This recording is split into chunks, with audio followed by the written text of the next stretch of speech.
T'as toujours rêvé de cueillir des champignons, mais tu sais pas par où commencer, t'as peur de te lancer, alors je te rassure, c'est complètement normal. Je viens d'une famille dans laquelle on n'a jamais cueilli de champignons. On m'a toujours dit, fais attention, ne touche pas les champignons, ils peuvent être toxiques. Pas forcément, j'ai grandi avec une peur qui m'a empêché de me lancer pendant très longtemps dans la cueillette des champignons. Depuis 3 ans maintenant, si je dis pas de bêtises, je cueille enfin. Au début, très honnêtement, j'avais un peu peur, j'y allais tout doucement. Et là, depuis 2 ans, je cueille vraiment, je me fais plaisir. Je consomme très régulièrement des champignons, j'en fais même sécher, ce qui fait que je mange toute l'année mes propres champignons sauvages.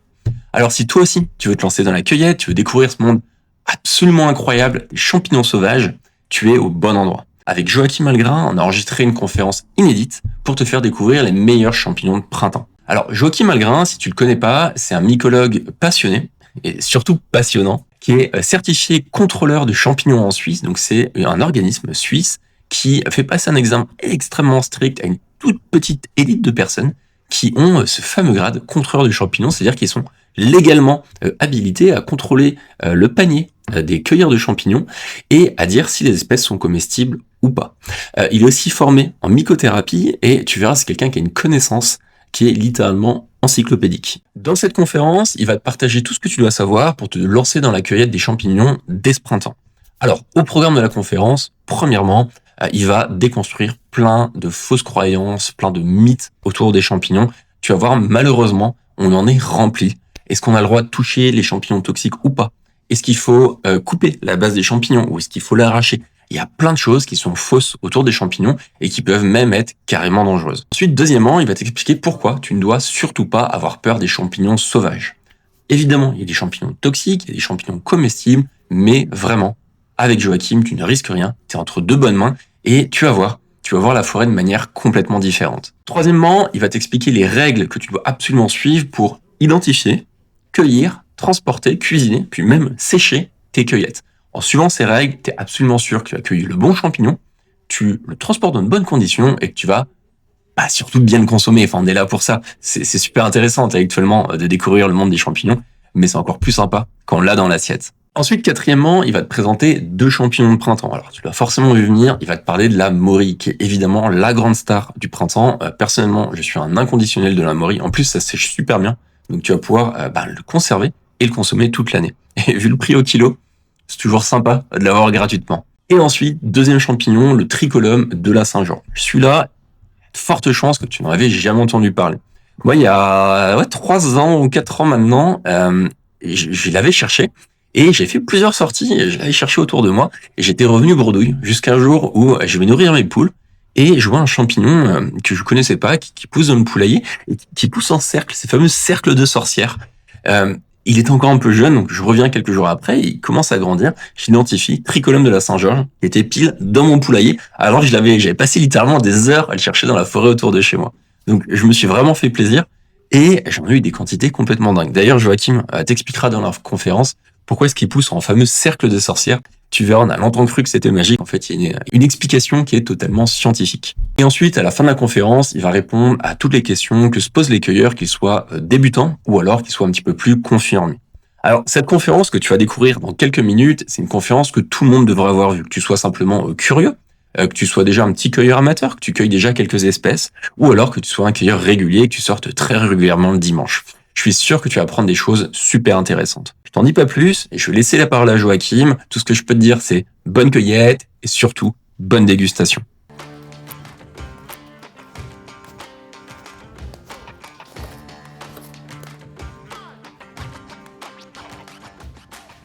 Merci beaucoup Joachim d'être là. On va commencer par déconstruire tous les mythes qu'on a autour des champignons. Ils sont nombreux. Ensuite, tu vas nous présenter 2 champignons qui se cueillent maintenant. Ensuite, tu vas répondre aux questions du chat. Et comme d'habitude, moi je vais surtout te laisser parler après cette longue intro. Je te laisse te présenter.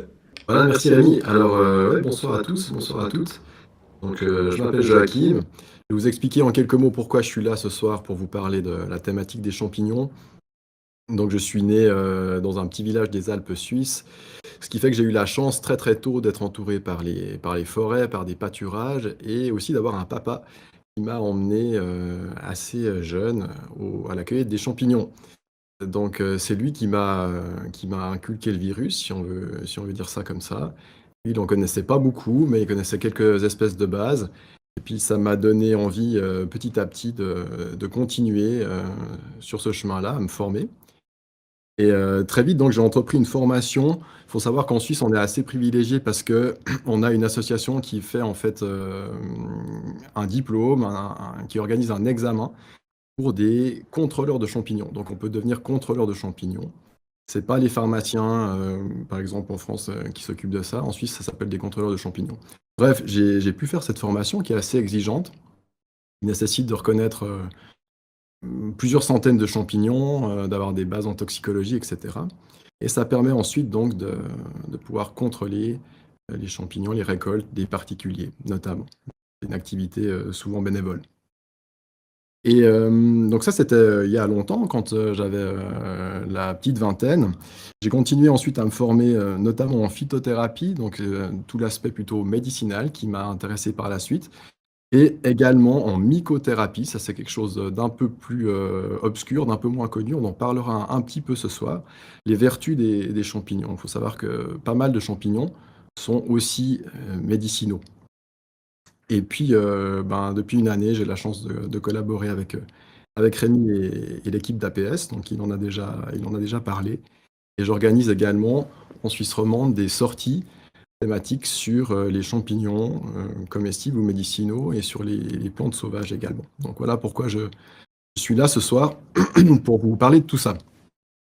Donc au niveau de la structure de l'exposé, si on peut appeler ça, de ce soir, il y aura une première partie où effectivement on va déconstruire quelques mythes, les confronter à la réalité. Donc qu'est-ce que c'est que en fait, l'étude des champignons, qu'on appelle la mycologie? Je vais aussi vous exposer, brièvement quelques règles ou plutôt quelques conseils. Comment est-ce qu'on récolte un champignon? Comment on fait pour l'identifier, si possible? Et puis à la fin de cette première partie, donc il y aura une seconde partie où on parlera de 2 espèces qui poussent maintenant. Donc ça sera la thématique du jour. Alors les mythes et légendes sur les champignons. Alors, on va faire vite parce qu'il faudrait, plus d'une soirée pour tous les débarbouiller. Mais il y en a un premier en fait qui est souvent, rédhibitoire, inhibiteur, c'est celui, du toucher. Donc, dans mes clients, chez mes clients, il y a toujours la question qui vient: «Mais est-ce que je peux toucher ce champignon? Est-ce que c'est dangereux, de toucher ce champignon? Est-ce que je vais être malade?» et cetera. Donc, là, il y a déjà une base vraiment très importante et pour rassurer les gens, leur dire qu'en fait, tous les champignons peuvent être touchés. Il n'y a pas de toxicité de contact chez les champignons, ni en Europe, ni même dans le monde a priori. Donc je peux toucher tous les champignons. On verra même par la suite qu'à la rigueur, je peux même goûter tous les champignons, mais qu'il faut bien sûr prendre le soin de les recracher. Donc, comme introduction, j'ai envie de vous dire, n'ayez pas peur des champignons. Si vous avez des enfants, ne faites pas peur à vos enfants en leur disant, qu'il ne faut pas toucher les champignons. En fait, c'est pas vrai.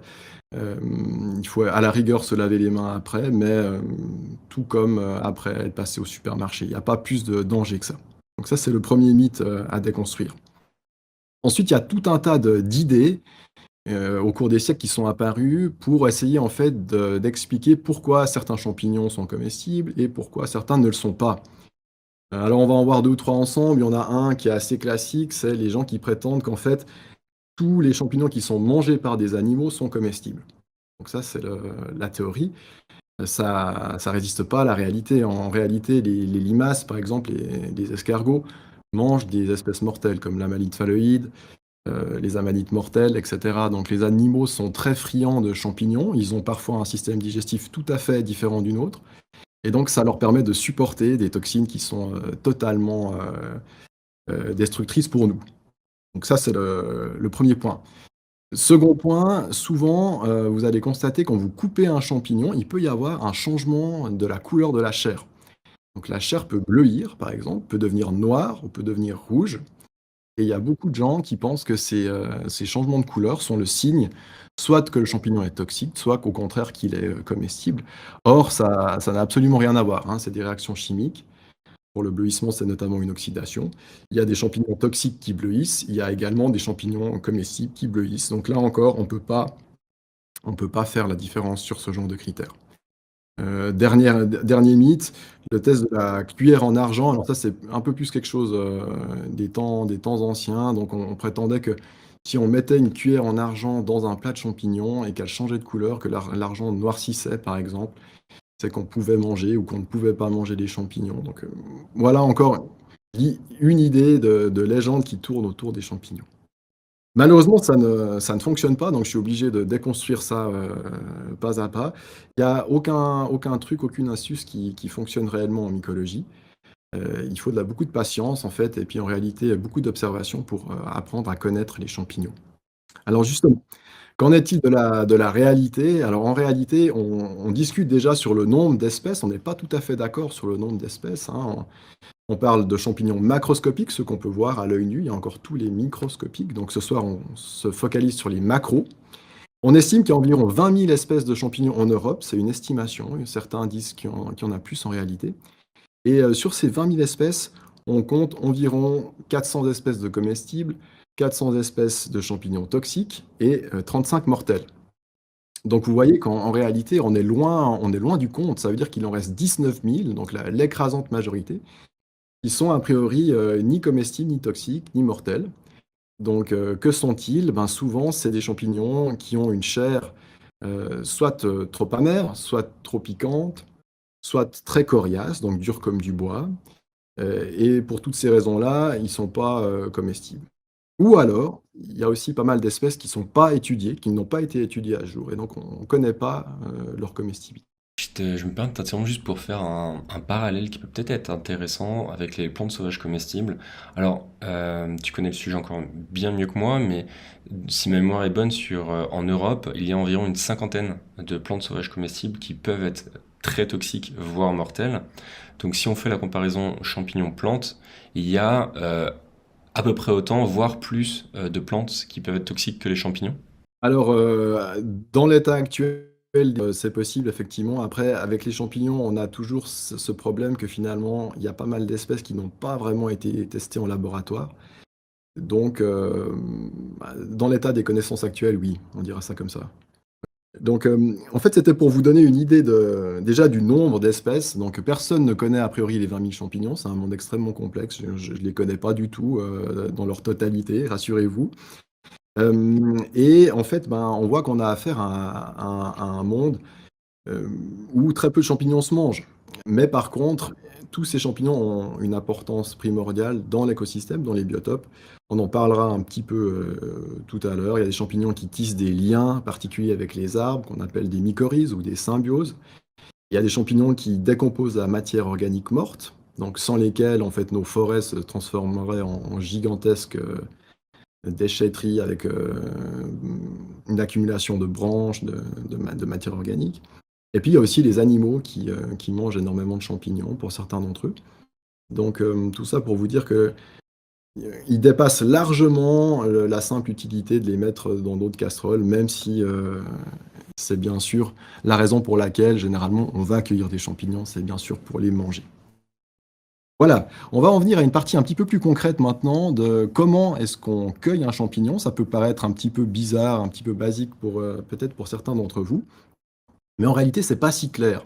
Alors, il y a 2 cas de figures principaux, en fait, qui se présentent à vous.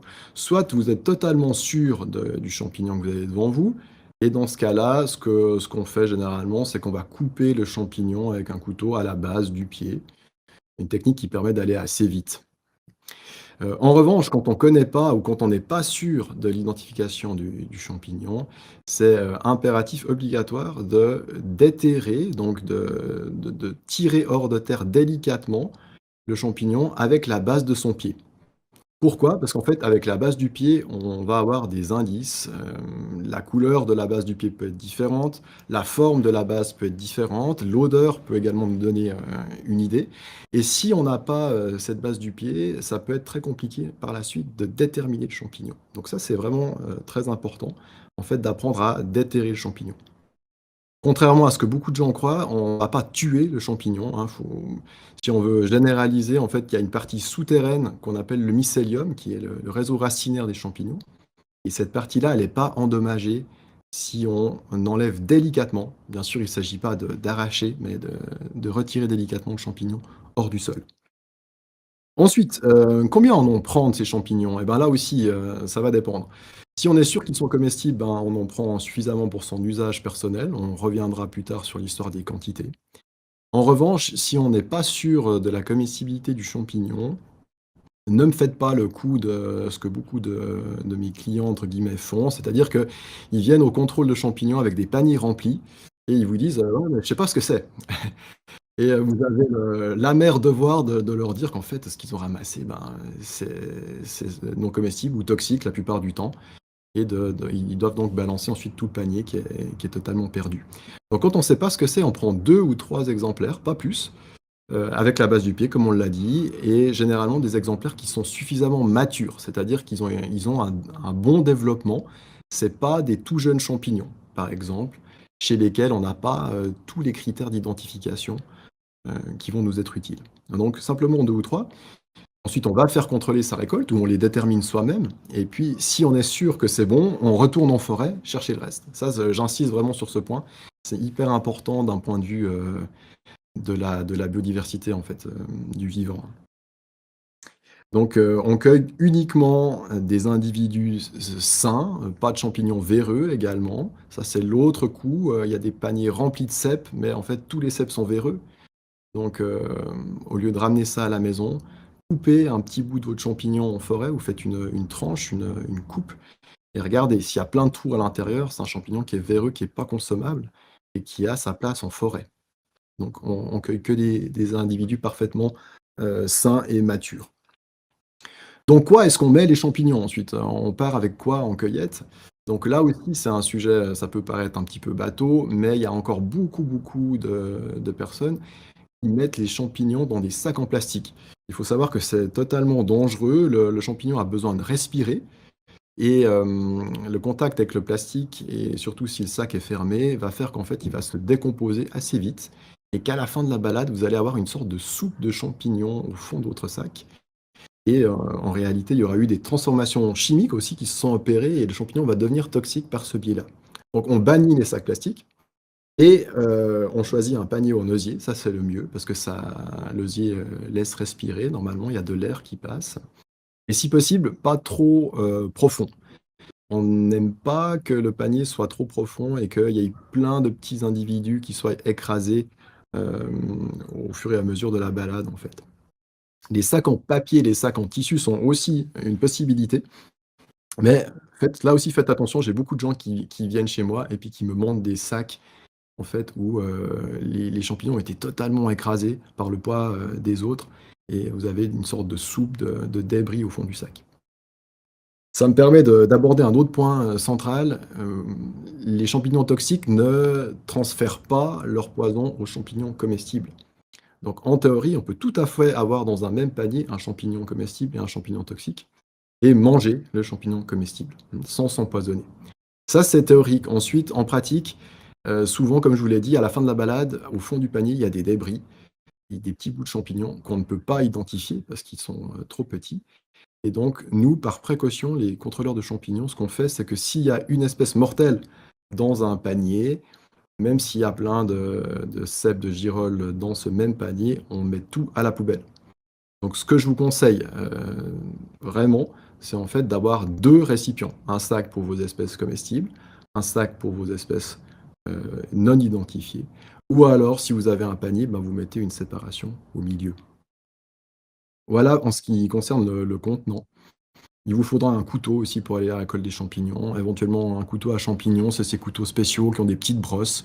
C'est pas nécessaire, mais ça peut être sympa pour le nettoyage. Encore 2 points, au niveau de la récolte. Très important aussi, les champignons sont des, accumulateurs de polluants, donc de métaux lourds parfois, le plomb, le cadmium, ou et même de radioactivité pour certains d'entre eux. Donc, soyez très vigilants sur l'emplacement de vos récoltes. On récolte pas des champignons en bord de route, on récolte pas non plus des champignons aux abords des usines.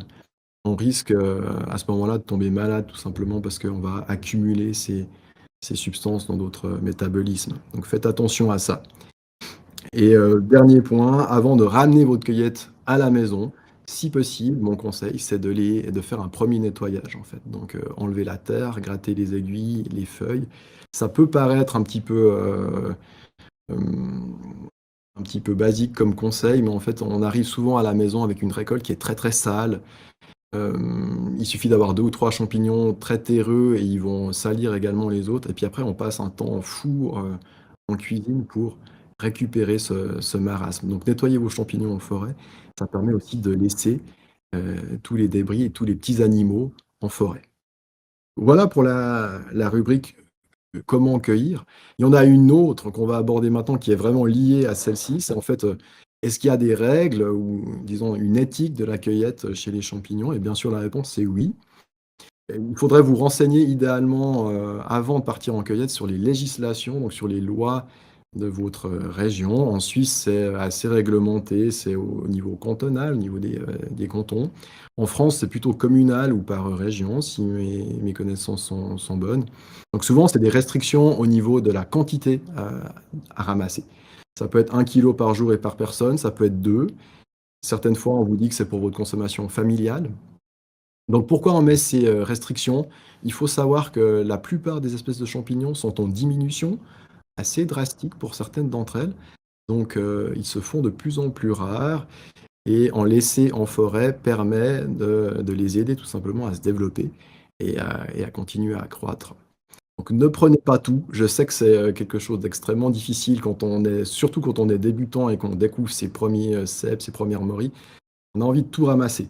En réalité, vraiment, pour qu'ils continuent à en avoir, hein, il faudrait toujours en laisser au moins une certaine partie. Donc on va préconiser de au moins laisser les tout vieux exemplaires, ceux qui sont trop vieux pour la consommation, et puis aussi les tout petits, qui n'ont pas encore eu le temps de se développer. Donc au moins ces 2 catégories-là, on va les laisser en forêt. Les bébés et les vieillards restent en forêt. Voilà ce qu'on peut dire. Qu'est-ce qu'on peut encore, ajouter? Oui, bien sûr que la récolte de champignons peut parfois, faire que les champignons que les quantités diminuent, hein, d'espèces en forêt, mais c'est surtout le piétinement. Donc on va éviter d'endommager la zone sur laquelle on cueille. Donc on ne piétine pas et on n'utilise pas d'outils. Par exemple, il y a des gens qui utilisent des petits râteaux pour, cueillir les chanterelles d'automne. Donc en fait, tous les outils qui vont endommager le biotope, la mousse, la couverture forestière, ça va endommager le mycélium, donc les racines, si vous voulez, du champignon, et petit à petit, ça va les faire disparaître. Donc cueillez les champignons aussi de manière respectueuse, c'est-à-dire à la main ou avec un couteau, mais pas avec des outils spéciaux. Ça me paraît très important. Et puis quelques règles de bon sens. Bon, ben, bien sûr, vous savez que il peut y avoir des forêts privées, donc des fois on va accueillir des champignons en fait sur des parcelles qui sont privées, ou même si on est dans le domaine public, on ne laisse pas de déchets bien sûr derrière soi. Et puis aussi par rapport aux agriculteurs, n'oubliez pas de refermer les passages à bétail, les barrières, etc. Souvent les champignonneurs sont assez mal vus des agriculteurs et des forestiers, et c'est aussi parfois à cause de comportements qui ne sont pas très bien géré, on va dire ça comme ça. Donc soyez discrets, soyez courtois, et de cette manière-là, on va continuer à pouvoir aller cueillir des champignons. D'ailleurs, à propos d'agriculteurs, est-ce que tu recommandes de cueillir dans des champs? Je fais les distinctions entre champs de culture et prairies, parce que donc tu disais qu'effectivement les champignons absorbent beaucoup de choses, pas forcément des choses bonnes pour la santé. Dans les prairies, ça va encore, en tout cas par chez moi, mais dans les champs, bah, clairement, il y a des agriculteurs qui mettent la dose en produits chimiques. Exactement. Donc en fait, quand on cueille des champignons dans une prairie ou dans des champs, l'idéal, c'est de connaître l'agriculteur en question, celui qui cultive la parcelle, et de savoir comment il la cultive. Effectivement, s'il est en agriculture biologique, logiquement, il y a pas de problème. Par contre, si il met des tonnes de pesticides et tout, c'est très clairement déconseillé de cueillir les champignons sur ces parcelles. Voilà en ce qui concerne, les quelques conseils que je peux vous donner, les quelques règles d'éthique à respecter. Et puis, ben, dernier point de cette rubrique, maintenant vous avez ramené votre panier à la maison, donc on en a parlé, il y a certaines que vous connaissez déjà, celles-là, vous êtes sûr de votre coup à 100, et puis il y a celles qu'on ne connaît pas ou dont on n'est pas sûr. Qu'est-ce qu'on va faire? Qu'est-ce qu'on va pouvoir utiliser en fait pour nous aider à identifier, à déterminer un champignon? Alors d'abord, pour aborder les choses dans l'ordre, il faut être attentif à plusieurs critères. Donc on va beaucoup utiliser la vue. hein. La mycologie est la science des champignons est une science où on a besoin d'avoir une bonne vision. On va observer les couleurs, le chapeau, ce qu'il y a sous le chapeau, le pied, est-ce que le champignon a un anneau? Donc tous ces critères-là doivent être, scrupuleusement, identifiés et observés. Mais pas seulement, il y a d'autres sens et là, c'est un peu plus méconnu. On va beaucoup utiliser aussi l'odorat dans la mycologie. Donc on va sentir quasiment systématiquement tous les champignons et pour ce faire, généralement, on va les sentir sous le chapeau. Donc on va prendre le champignon et le sentir, si besoin, le gratter pour faire ressortir les odeurs. Et là, vous allez voir qu'on arrive dans un monde, assez phénoménal, en fait, où on a des odeurs, de mandarine, on a des odeurs d'anis, on a des odeurs de massepain, on a des odeurs, spermatiques, on a des odeurs de farine, on a des odeurs d'ongles brûlés, des choses très, très, très spéciales, en fait, mais qui vont Ben, moi je sais que c'est le critère sur lequel j'ai eu plus de mal parce que euh, une couleur, une forme, un aspect, un milieu, ça j'y arrive quasiment sans aucun souci, mais je trouve que l'odeur, et ça, j'ai eu énormément de mal. Je pense que j'ai un odorat qui est pas incroyable, et des odeurs de farine mouillée, de choses comme ça. Moi je sais que c'est très très dur pour moi de m'assurer sur ce genre de critères.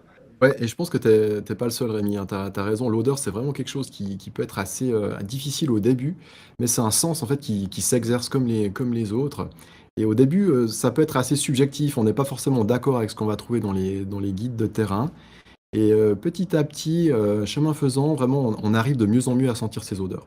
En tout cas, je vous encourage à le faire.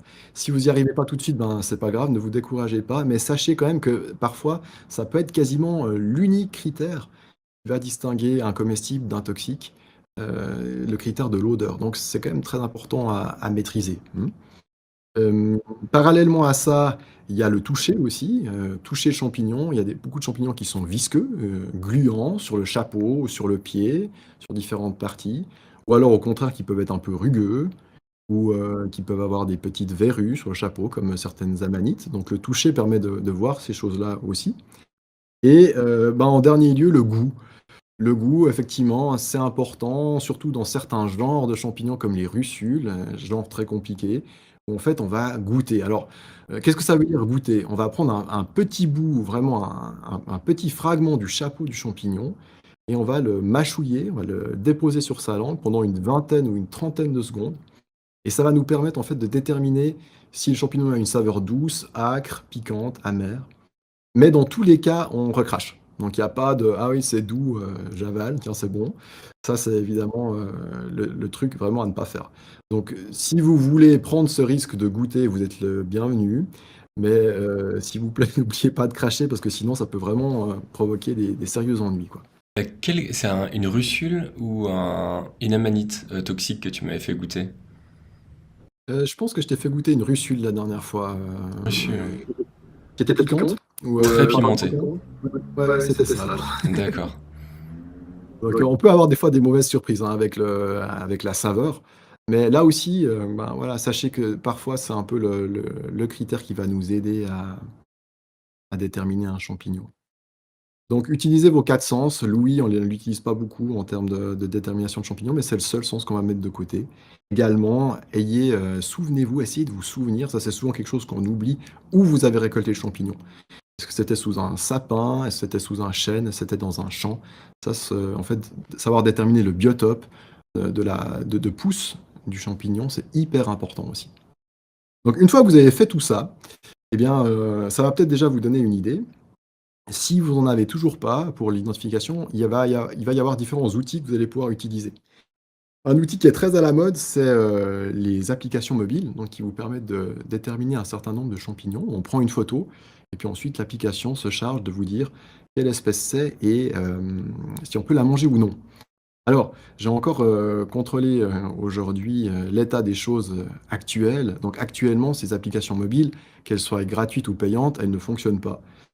Ça veut dire qu'elles peuvent, parfois déterminer la bonne espèce, mais que bien souvent elles donnent un mauvais résultat et pire que ça, souvent elles se trompent avec les espèces, toxiques et voire même mortelles.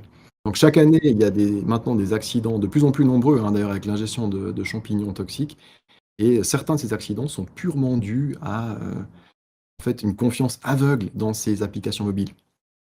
Donc c'est une bonne idée de les utiliser, mais uniquement comme, aide, comme outil. Ça peut vous aider à vous orienter, à peut-être que, regarder, ensuite dans un livre ou aller consulter un spécialiste, mais n'utilisez jamais, une appli pour, manger vos champignons ensuite. C'est franchement, c'est très, très dangereux, donc ne le faites pas.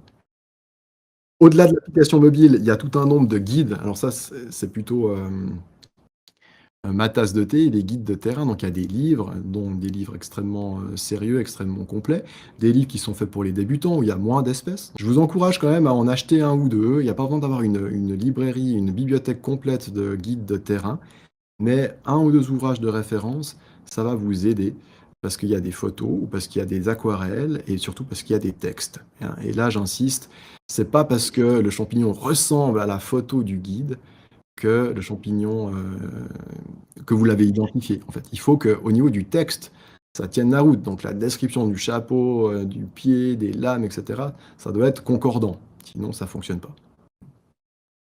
Et puis si tout ça, ben, ça vous aide pas, parce que ça arrive souvent, hein, quand on est seul, on l'a dit, les champignons, c'est très difficile. Donc quand on est seul, c'est difficile de les déterminer à coup sûr.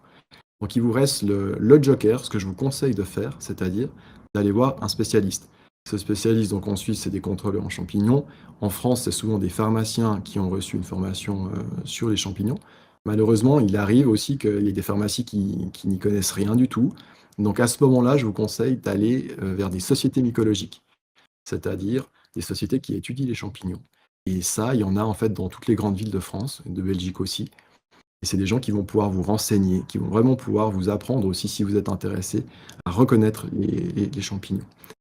Si vous devez retenir en fait une seule chose de tout mon exposé là, c'est simplement ne prenez vraiment aucun risque.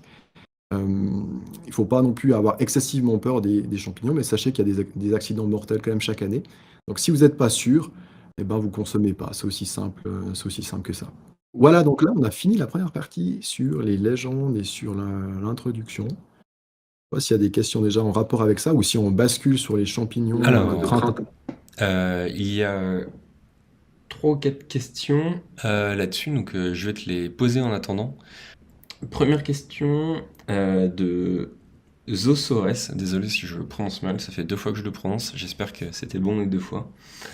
Qui te demande, Joachim, y a-t-il un champignon que l'on pourrait mettre dans le compost pour l'accélérer ou intérêt engrais? Donc est-ce qu'il y a un champignon qui pourrait être intéressant au potager, notamment dans le compost? Alors écoute, là, je peux pas malheureusement pas répondre à cette question-là. Moi, je mets tous mes restes de champignons dans le compost, quelle que soit l'espèce. J'imagine que certains sont peut-être plus, dynamiseurs que d'autres, mais j'ai jamais lu quoi que ce soit, à ce sujet-là dans la littérature. Donc je peux pas répondre à ta question malheureusement, Mais du désolé. coup, à contrario, tu as jamais eu de problème à cause de ça. Je veux dire, il n'y a pas de risque en mettant des champignons qui soient comestibles ou toxiques dans du compost. Non, non, il n'y a pas de risque de contamination du compost, à mon sens.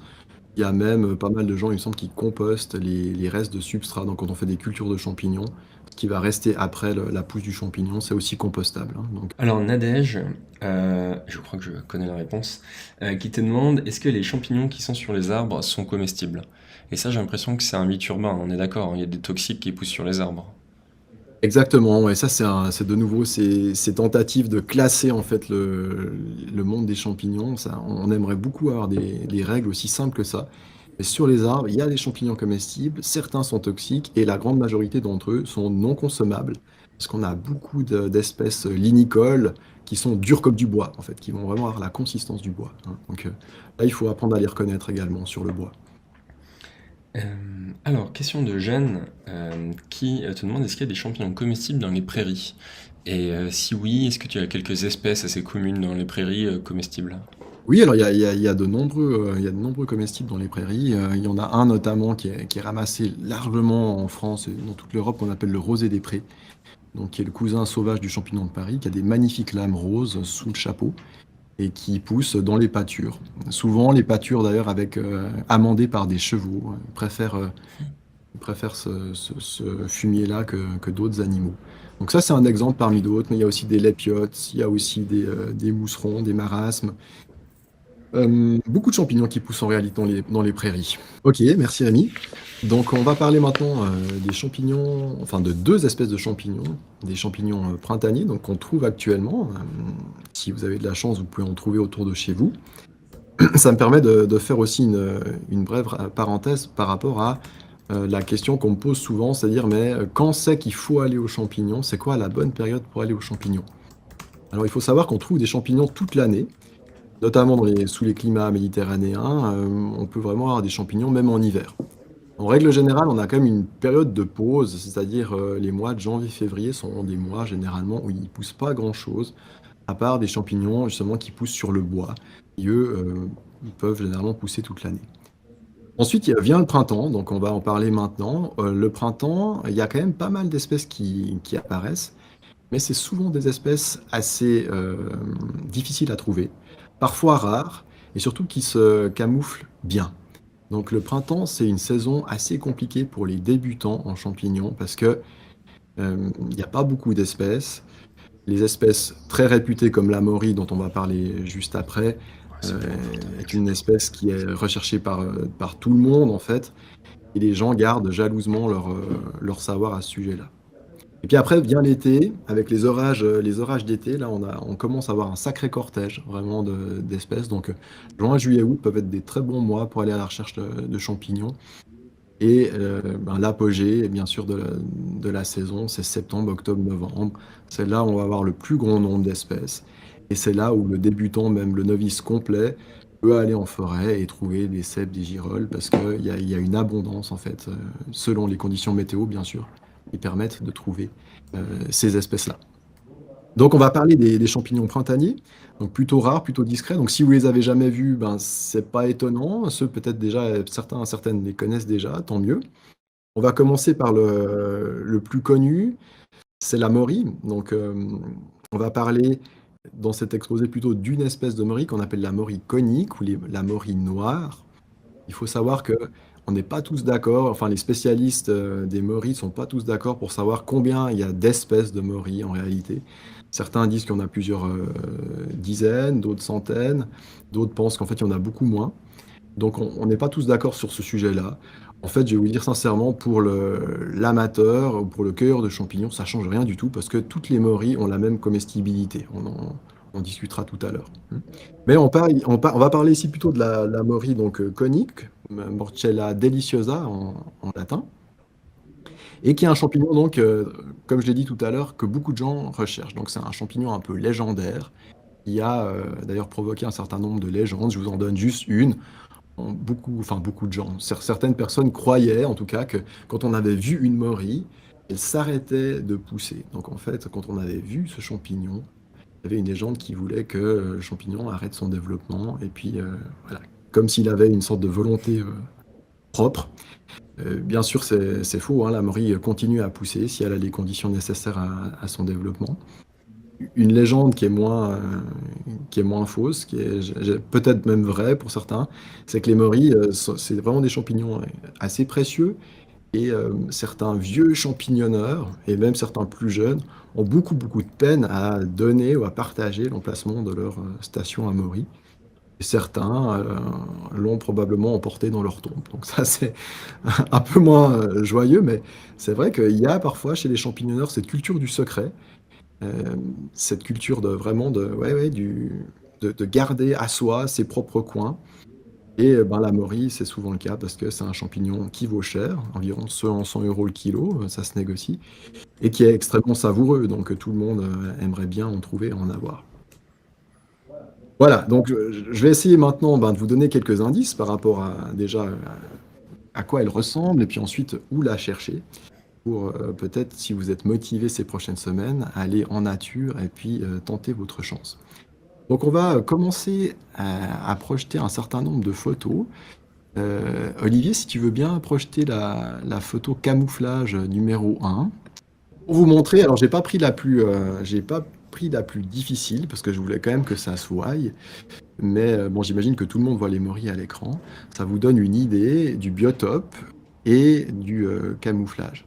Donc souvent, on passe devant des morilles, on ne les voit pas Donc, quand vous revenez de balade et que vous avez rien dans votre panier, ne dites pas: «Il y avait rien», dites plutôt: «Je n'ai rien vu», parce que souvent on les voit pas. Hein, ça, c'est la réalité. Il y a une deuxième photo, la deuxième photo camouflage, si elle peut apparaître, à l'écran, numéro 2. Donc là, ça vous donne aussi, une idée de ce que c'est. Vraiment des chapeaux qui vont percer le feuillage, et ces chapeaux sont généralement exactement de la même couleur que la terre, gris, brun, parfois noir. Donc, c'est pas un champignon facile, c'est un champignon qui se camoufle bien. Il faut vraiment avoir une vision et les bons yeux pour aller au Mori, ou alors pas mal de chance également. On va passer maintenant rapidement une petite description pour vous montrer à quoi ça ressemble. Donc l'aspect général d'une Mori, vous avez déjà vu maintenant, c'est que c'est un champignon avec un chapeau un peu bizarre. On va mettre la photo numéro 3 là, qui va vous montrer en fait que ce champignon a un chapeau qu'on appelle alvéolé. Donc vous allez voir des petites alvéoles, c'est comme des petits trous, hein, qui apparaissent sur le chapeau. Et ça va nous permettre, en fait, ça c'est vraiment un critère distinctif de la Maurie. Il y a très peu de champignons qui ont ces espaces sur le chapeau. J'ai été en cueillir quelques-unes là encore aujourd'hui même, donc peut-être que vous pouvez remarquer aussi ces alvéoles là sur la caméra. Euh, c'est vraiment extrêmement typique de la Maurie. Qu'est-ce qu'on peut en dire d'autre? On peut parler de la taille. Donc la taille des morilles est relativement variable. Ça peut aller de 2 à environ 12 centimètres. On a aussi la photo numéro 4 qui va vous illustrer ça. Donc il y a des petites morilles et des grandes morilles. Ça dépend bien sûr du stade de développement, tout simplement. C'est sûr que vous avez beaucoup plus de chances de voir une grosse morille qu'une petite, hein. Les petites sont parfois presque invisibles. On peut laisser cette photo un moment à l'écran pour parler de la couleur. Donc la couleur du chapeau est relativement variable. On peut avoir des colorations brutes, des colorations grises, des colorations noires. Et il faut savoir que chez les champignons, c'est assez courant malheureusement. On n'a pas toujours la même couleur. Ça dépend un peu des individus, ça peut dépendre du biotope. Donc on ne se fie pas uniquement à la couleur. Il y a des individus beaucoup plus gris que d'autres beaucoup plus foncés. C'est comme ça. Il faut apprendre à en voir plusieurs fois pour vraiment savoir les reconnaître. Le pied est assez curieux aussi. Si on regarde attentivement le pied, on va voir apparaître en fait, à l'écran, c'est peut-être pas très clair, mais le pied est blanchâtre, ocre comme ça, et il est granuleux. C'est-à-dire qu'il y a des petites granules, il y a comme des petites billes qui sont en fait sur ce pied qui est plutôt blanc. Ça se voit plutôt bien là, oui, effectivement. Donc ça, c'est aussi un critère d'identification. Et puis, ben, peut-être le plus saillant, c'est la photo numéro 5. Donc, c'est quand on va couper une morie. C'est un champignon qui est totalement creux. Donc, et le pied et le chapeau est creux. Il n'y a rien à l'intérieur. Ce qui explique aussi qu'elle pèse souvent pas très lourd et que, justement, son prix est d'autant plus élevé qu'elle ne pèse pas lourd, la morie. Donc ça vous donne quand même un aperçu euh, assez clair de ce que peut être une morie. Il y a encore une dernière photo qu'on peut projeter maintenant, c'est la photo numéro 6, où en fait on va avoir, euh, là c'est une récolte que j'ai faite il y a quelques semaines, vous voyez, c'est pour vous montrer la diversité des formes.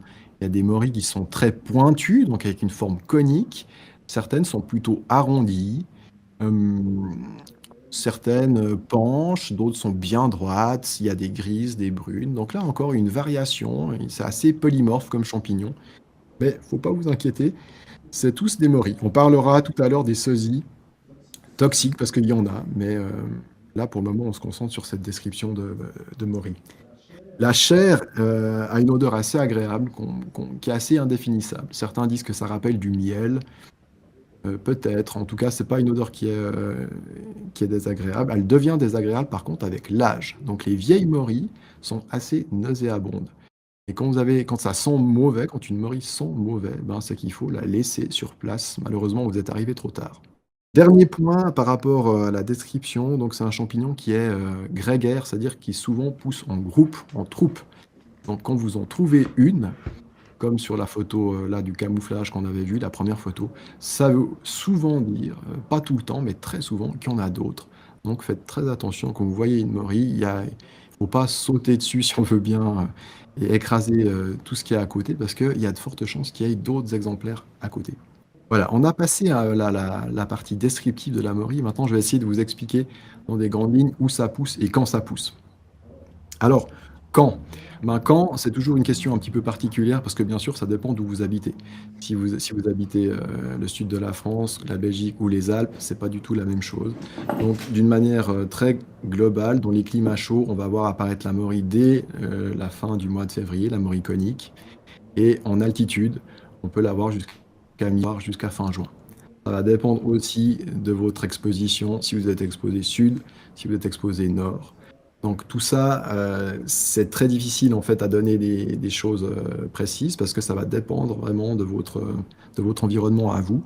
Et c'est à vous de voir. Ce que je peux vous donner comme indice, c'est que souvent maintenant, sur des réseaux sociaux type Facebook, les gens partagent étonnamment assez facilement leur fierté du jour, donc ils exposent leur récolte. Ça vous permet de voir en fait ce qui a été cueilli où, et souvent ils ont même la gentillesse de mettre l'altitude. Donc ça peut vous donner une idée, par exemple, pour vous mettre en route. Il y a d'autres indices qui sont peut-être plus précieux que Facebook, c'est la floraison de certaines espèces. C'est ce qu'on appelle la phénologie, donc c'est observer les floraisons ou différents éléments dans la nature. Alors là, je peux vous donner des indices pour ma région à moi, donc plutôt les Alpes, voire le Jura. Il y a deux espèces de fleurs. Ceux qui les connaissent, c'est peut-être un peu compliqué pour les autres. Il y en a une qui s'appelle le tussilage, qui est une magnifique fleur jaune. Et la floraison du tussilage correspond souvent avec l'arrivée des premières morilles. Et également, par exemple, la floraison du bois gentil, qui a un petit arbrisseau toxique et qui a une fleur mauve qui sent très très bon. Et alors ça, la floraison du bois gentil, c'est un critère aussi déterminant pour se mettre en route à la chasse aux morilles. Il y a des choses un petit peu plus basiques, comme la taille des orties. On dit quand l'ortie a atteint 10 centimètres, qu'elle est bonne pour faire une soupe. On peut aussi considérer que les orties sont là. Donc ce que je vous conseille, c'est d'essayer de trouver près de chez vous un ou deux indices comme ça, grâce aux plantes, pour savoir un petit peu à quelle période se mettre en route pour aller aux champignons. Ça, c'est très important parce qu'en fait, si vous êtes trop tôt, ben, il n'y aura rien. Si vous êtes trop tard, bien sûr, également. Donc être dans la bonne fenêtre, c'est une science qui s'apprend. Maintenant qu'on a parlé un peu de quand, on va parler de où. Donc où on va chercher les morilles. Alors, les morilles, c'est en tout cas la morille conique, donc la morille noire là, que je vous ai présentée tout à l'heure, c'est une espèce symbiotique, c'est-à-dire qu'elle va pousser en harmonie avec certains arbres, ils vont faire un échange.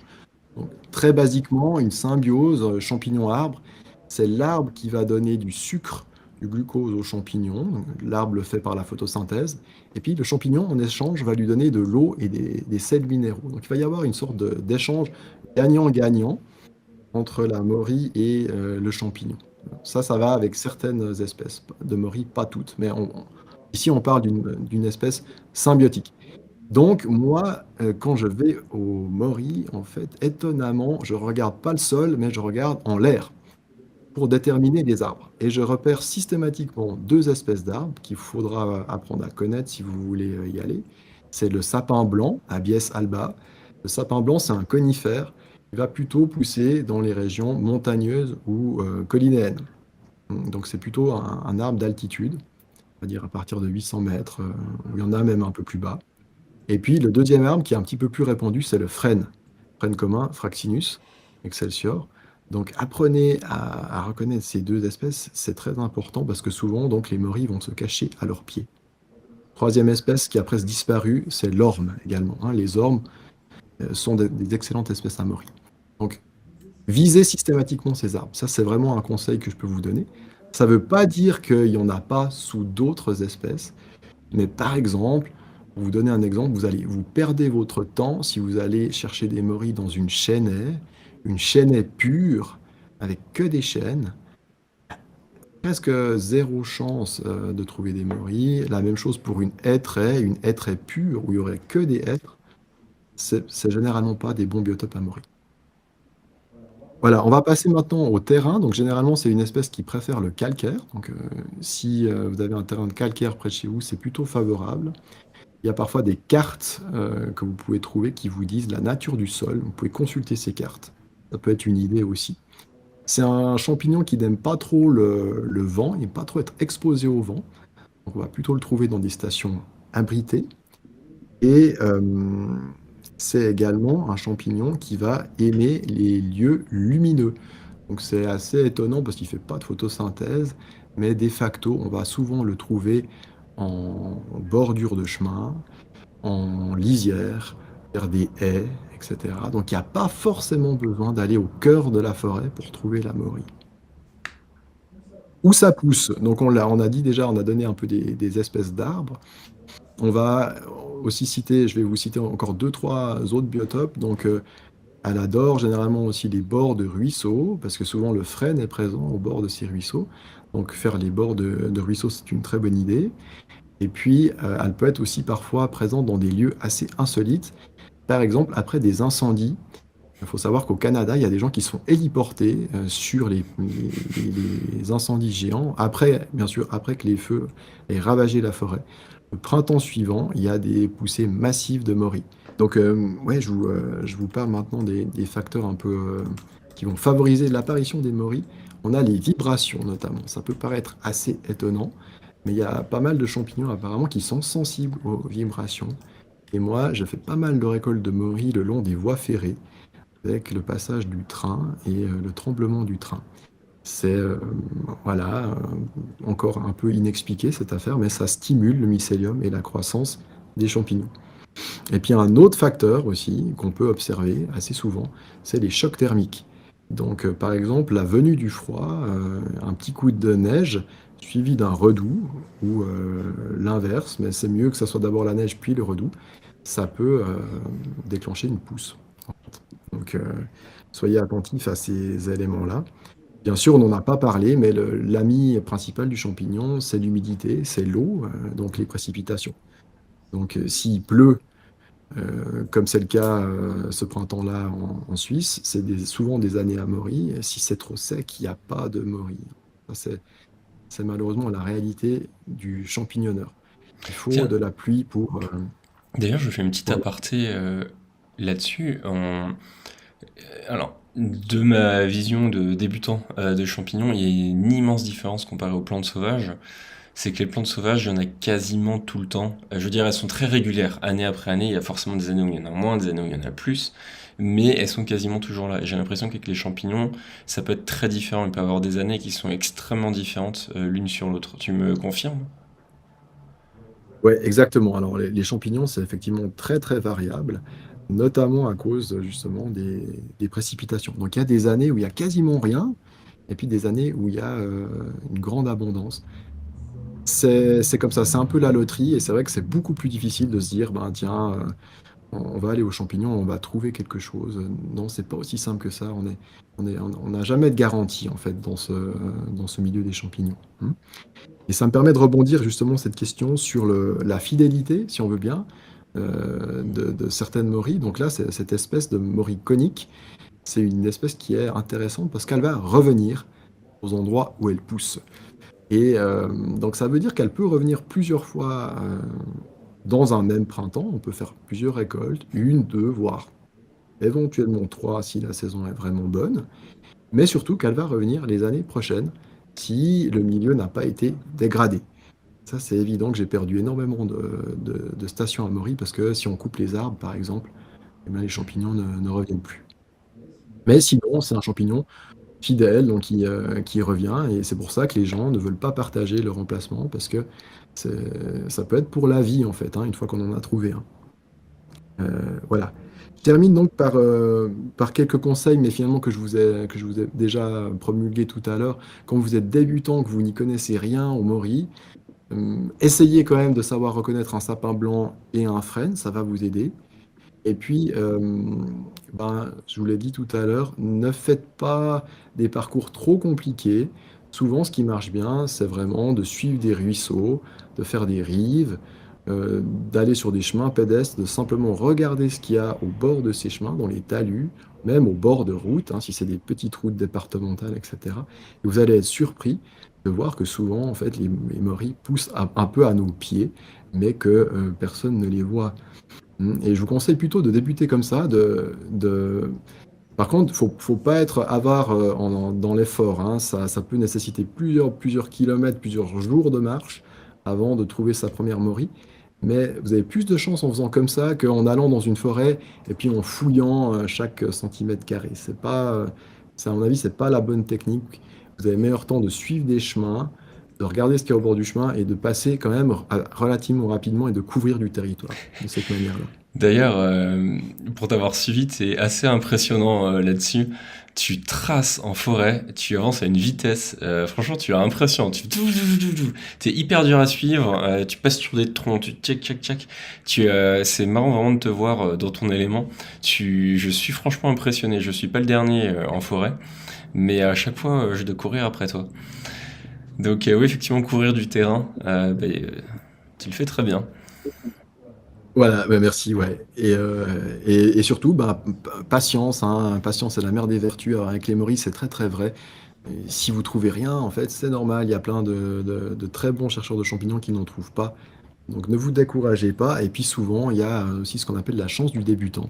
Ça marche assez bien. Donc ça peut arriver qu'on trouve des morilles quand en fait on est en train de cueillir une salade de pissenlit ou quand on est en train de récolter des plantes sauvages. Ça peut arriver aussi. Mm. Ok, on va passer maintenant à la rubrique des confusions, parce que malheureusement, il y a quand même deux, trois, enfin deux, trois, il y a une ou deux espèces qui sont problématiques. Donc on va vous commencer par la première avec la taux gyromitre, que vous allez normalement voir apparaître. Euh, donc la gyromitre, c'est une espèce un petit peu spéciale qui en fait va pousser dans des milieux assez semblables à la morille et surtout à la même saison, c'est-à-dire au printemps. Elle va préférer plutôt quand même des sols acides et des conifères. Donc c'est vrai que c'est plutôt son milieu de prédilection. Et en fait, on l'a consommée, elle était considérée comme comestible jusqu'en 1992. D'ailleurs, son nom latin, c'est Gyromitra esculenta. Donc esculenta, ça veut dire comestible. Mais en réalité, elle n'a rien de comestible. Parce que depuis 1992, on a pu déterminer elle était la cause de certains accidents, dont certains mortels. On ne sait pas très bien comment ça fonctionne, mais en fait, il y a des substances dans ce champignon qui peuvent déclencher une intoxication parfois très grave. Parfois, on peut en manger et rien ne nous arrive. Ça dépend aussi des personnes, ça dépend de la quantité ingérée. Mais ne jouez pas à ça, en fait, c'est une question de vie ou de mort. Donc, ce champignon, maintenant, est considéré comme mortel, et est mortel, et ne doit pas être consommé. Alors, comment on fait pour les distinguer? Donc, on a vu le chapeau de la morille, c'est un chapeau qui est plutôt alvéolé, c'est-à-dire qu'il y a comme des structures comme un nid, nid d'abeille ou un nid de guêpe. Et puis la gyromitre, ça ressemble plutôt à une cervelle, c'est-à-dire que c'est comme si on avait une sorte de bouillie cérébrale sur un chapeau. Euh, c'est vraiment le meilleur critère, hein. Le pied de la gyromitre est aussi des fois plutôt rose, il y a des taches de rose, rosâtre comme ça. Et c'est un champignon qui est aussi totalement creux. Donc c'est vraiment le chapeau entre cette structure en cervelle ou cette structure un peu en nid d'abeille qui va faire la différence. Au moindre doute, n'hésitez pas à aller faire contrôler vos champignons. Avec la gyromitre, on prend un sérieux risque d'intoxication.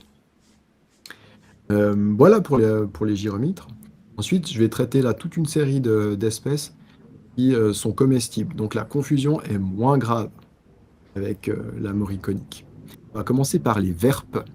Il y a une photo de verpe aussi que vous allez voir. Les verpes sont des champignons étonnants qui sont composés d'un long pied assez fin. En fait, sur le pied, tout au bout du pied, il y a comme un dé à coudre qui est posé simplement sur le pied. Comme ça, il n'est pas attaché, il est simplement posé dessus. C'est un champignon qui vit principalement dans les haies, dans les rives, sur les sols plutôt frais. Et c'est un champignon sur la liste rouge, donc c'est plutôt des champignons rares. Les verpes sont plutôt rares, donc on évite de les cueillir, même si elles sont comestibles. Euh, Il faut comment est-ce savoir que, qu'il y a des listes rouges. comment est-ce que tu peux confondre ça avec une morille? Hein, c'est particulier si tu veux. C'est vrai qu'il y a des espèces qui sont qu'on peut confondre très très facilement, et puis d'autres. Il y a des gens qui font des confusions, qui sont des confusions D'accord. vraiment de débutants, mais ça peut arriver. J'ai encore vu ça sur les réseaux sociaux là très récemment, il y a une semaine, une dame qui a fait une récolte de verpes impressionnante, 30 ou 40, et qui a posté ça sur Facebook en demandant ouais, je suis pas tout à fait sûr, je crois que c'est des moris, etc.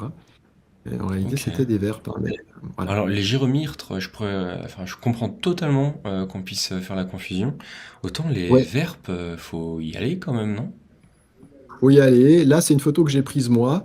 Donc, tu verras sur certaines autres photos que tu trouves sur Internet, il peut y avoir quand même un risque un peu plus élevé. Peut-être que la photo est gentille sur ce coup-là. D'accord. Ouais, donc, c'est peut-être ça aussi Ah, qui effectivement, explique. je suis en train de regarder sur Google. D'accord. Verpe de Bohème, hein, c'est ça? C'est le bohème, ouais, exactement. Effectivement, il y a des photos qui sont Il un y a peu des... moins jolies, comme tu dis. Ah, ah ouais. Mais bon, dans tous les cas, ce champignon est comestible également. Faut simplement ne pas le récolter parce qu'il est rare. Et puis, on va finir par deux espèces qui sont aussi des morilles. Alors, il y a le morillon, que vous allez voir normalement apparaître à l'écran. Le morillon est une espèce de morille qui apparaît beaucoup plus tard, normalement dans la saison, donc après la morille conique, qui a un long pied et un petit chapeau. Et le chapeau va être simplement attaché sur le haut du pied.